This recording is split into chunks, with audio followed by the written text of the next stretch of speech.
So how do you get away from food dependency? Again, we'd be crazy not to use food.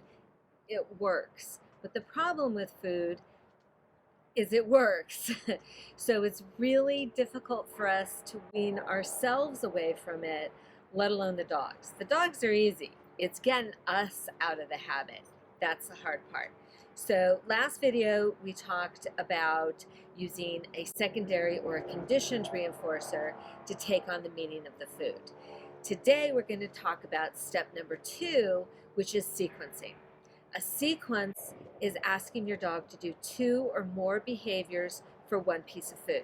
So the more they have to do for less food, the less dependent they are on the food. See where I'm going with this? So we start out on a 1-to-1 ratio. They do 1 behavior, they get 1 piece of food. Then we do a 2-to-1 ratio. They do 2 behaviors, they get 1 piece of food. Then 3 behaviors, 1. 4-to-1, 5-to-1, 6-to-1. We continually start or keep on working away from the food, and it's a perpetual testing the rest of your dog's life. How much can you get them to do for how little? So today I want to show you my all-time favorite sequence. If you have 2 minutes to work with your dog, this is what you do. It ticks so many training boxes. It gets away from food, it works on the basic obedience commands, and most importantly, it rewards your dog for paying attention to you.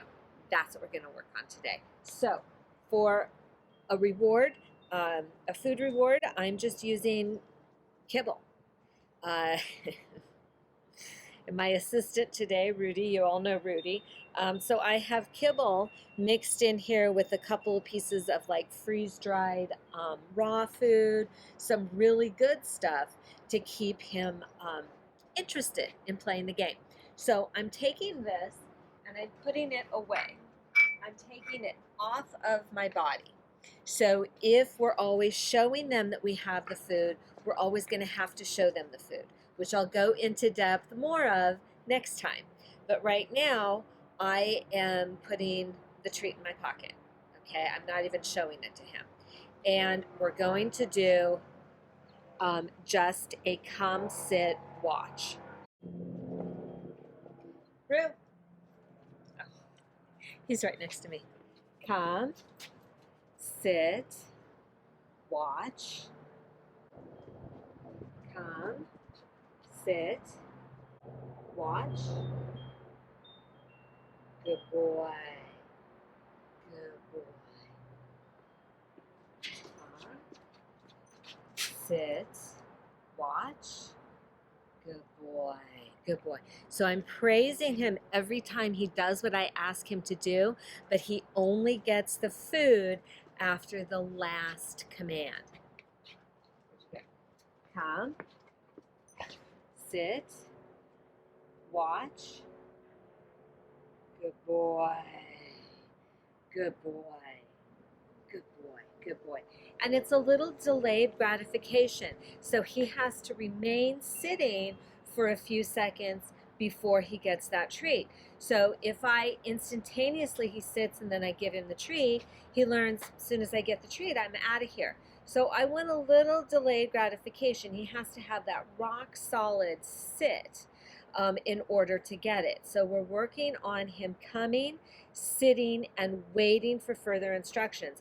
It isn't he comes, flings himself on me, and then runs off again, or comes, sits momentarily, and then off again. Come, sit, watch. Good boy, watch. Good boy. Good boy. Go play.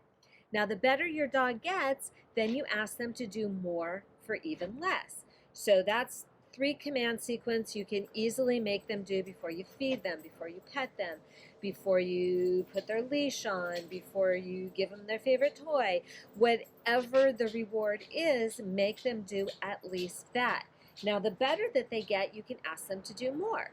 Maybe a come, sit, watch, down for 1 treat, or a come, sit, down, sit, watch. I mix it up.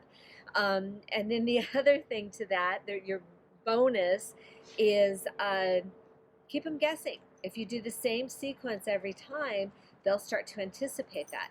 That's why you get the dogs that come, sit, and immediately go into the down position. They're anticipating it, okay? So second step to getting away from the food is ask them to do more for less. Again, don't be so nice. Make them work for it. Till next time.